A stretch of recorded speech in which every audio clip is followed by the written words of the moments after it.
Son las 7 de la mañana con 28 minutos, amigos televidentes. A continuación vamos a dialogar con el doctor Carlos Castro, él es constitucionalista. Doctor, buenos días, bienvenido.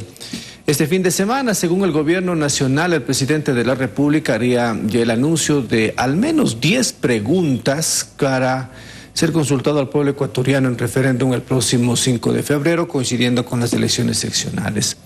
¿Cuál es su opinión con respecto a este tema? ¿Se puede invocar al pueblo para una enmienda, una reforma? ¿Qué puede o qué permite la Constitución? Buenos días, doctor.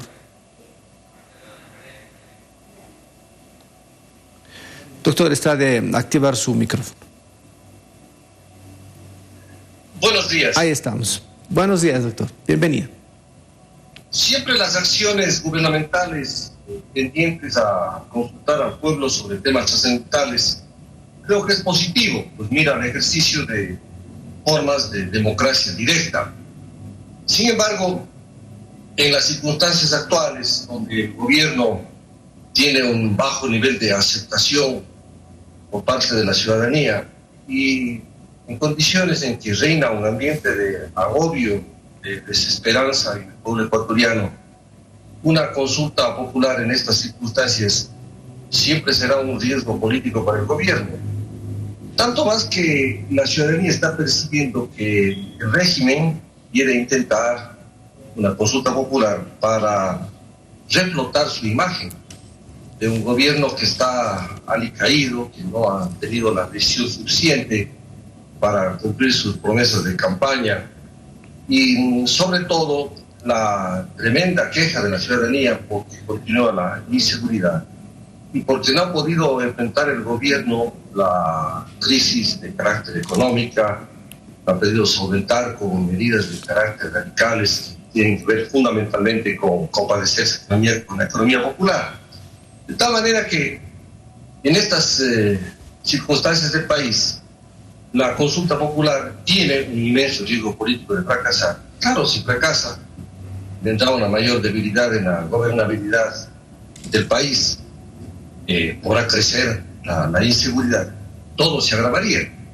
El gobierno debe pensar muy bien, si es que se decide mismo a consultar, qué va a consultar ante la ciudadanía. Hay temas trascendentales. Por ejemplo, si el gobierno consultaría sobre aquello que inclusive se discute y que genera una tremenda preocupación nacional, sobre si continúan las explotaciones mineras en fuentes de agua en ecosistemas frágiles.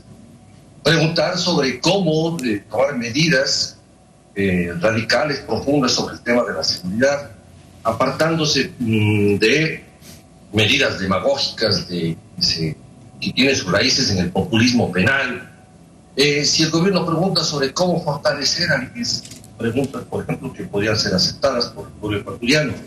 Si pregunta temas para fortalecer la soberanía alimentaria, la titulación de tierras, si plantea medidas radicales contra la corrupción, creo que esas medidas, esas preguntas, podrían llamar la atención del electorado y tener una respuesta positiva. Ahí la gran pregunta es que si el gobierno efectivamente podrá alcanzar a preguntar aquello al pueblo, porque la política ha sido claramente neoliberal, tendiente a generar mayores privatizaciones, a ahondar el modelo extractivista, de tal manera que algunos dicen imposible que pregunte eso, pero bueno, eso es lo que podría ahora, resolver doctor, temas trascendentales para el país. Doctor, pero una consulta podría permitir enmiendas o reformas, o las dos cosas. Bueno, las dos cosas, ¿no?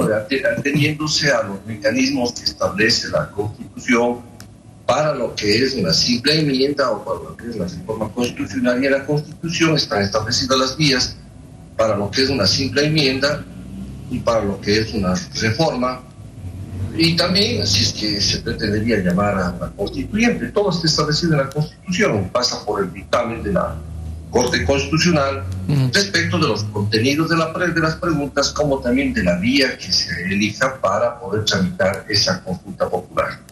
Ahora, doctor, ¿habrá cómo separar, o el pueblo podrá separar entre lo que se pregunta y la calificación al gobierno y evitar, por ejemplo, que se pierda una oportunidad si las preguntas son adecuadas para una reforma a la Constitución y que permita cambios profundos, como usted ha manifestado, sobre todo en temas de seguridad, por ejemplo, y minería, que usted también se refería? Mire, difícilmente el pueblo podrá discriminar entre temas, por ejemplo, de la consulta que pueden favorecer al país y temas que son de carácter intrascendente, y todo se va a abocar más bien a un sondeo sobre la aceptación o no del gobierno del presidente Lasso. Y como siempre, el resultado de la mayoría de las consultas populares, ese es el riesgo. Insisto, si es que el gobierno va a manejar elementos de la seguridad ciudadana, pero desde el punto de vista de lo que llamamos el populismo penal, es decir, simplemente explotar el sentimiento de seguridad ciudadana para preguntar sobre temas relativos a fortalecer la fuerza pública o temas relativos a agravar las penas, o dar roles, por ejemplo, a cuerpos de seguridad privados, o la extradición, cosas por el estilo, podría cosechar algunos votos también, pero el problema es que si esas medidas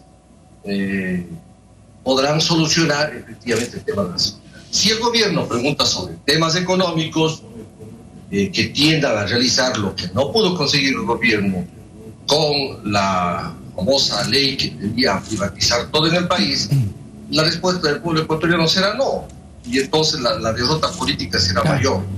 Ahora, doctor, ¿qué hacer en esos casos? Ya si hablamos a nivel político, jurídico y social incluso. ¿Qué hacer? Porque el gobierno dice no tengo las herramientas, tampoco hay una buena relación entre el Ejecutivo, Legislativo y la Justicia, es decir, cada uno hace su fiesta de manera diferente y nosotros estamos sin tener quien nos respalde. Entonces, no avanzamos, pero sí retrocedemos en algunos casos o estamos estancados. ¿Qué hacemos ahí? ¿O qué debe pasar? Bueno, si es que el gobierno quiere persistir en una consulta, lo aconsejable sería que antes de hacerlo, de forma urgente, congregue a representantes de la ciudadanía, de la academia, de otros sectores importantes del país, y pueda consensuar las preguntas. Puede establecer un diálogo nacional urgentemente para ver qué se consulta al pueblo. ¿Podrá hacer eso el gobierno o está con un afán político? Ahora, ¿por qué hemos llegado a esta situación? Por las metidas de mano, pues, de la justicia y en otros órganos del Estado por parte del mismo gobierno. Siempre me he referido a la necesidad de que el gobierno, el presidente de la República, debe dar ejemplo de observancia de la Constitución. Pero aquí sigo viendo que se reproducen las mismas prácticas que se dieron en los gobiernos anteriores. Meter la mano en la justicia, meter la mano en el Consejo de la Judicatura, en el Consejo de Participación Ciudadana y Control Social, querer intervenir en otras funciones del Estado. Entonces, en ese manoseo de las instituciones públicas, ¿qué resultado podemos tener? Yo creo que los jueces y fiscales honestos deben cumplir su rol.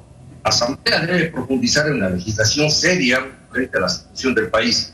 Y el gobierno efectivamente debe retirar sus manos, que se afán de querer controlar otras funciones, por imponer agendas legislativas en las cuales no tiene consenso definitivamente, porque nadie en este país, en las circunstancias que vive el pueblo, puede aceptar medidas que no van en beneficio de mejorar la condición económica del pueblo y quieren favorecer a los mismos círculos estrechos del poder. De manera que, si vamos por ese rumbo, no hay salida. La convalecencia del país tiene que ver con generar una nueva institucionalidad. Pasa eso por el respeto de los ordenamientos jurídicos. Pero insisto, quiere hacer una buena consulta, primero consulte qué preguntas pueden realizarse. Hable con la academia, hable con las cámaras, con los sindicatos, con los indígenas, ver qué preguntas trascendentales se pueden formular para que el gobierno tenga un asidero, una respuesta popular importante y de esa manera pueda fortalecer la gobernabilidad del país. Doctor, muchas gracias, muy amable. Estaremos atentos a lo que diga el presidente de la República, si el gobierno sería este fin de semana. Un buen día. Agradecemos al doctor Carlos Castro, constitucionalista. Pausa.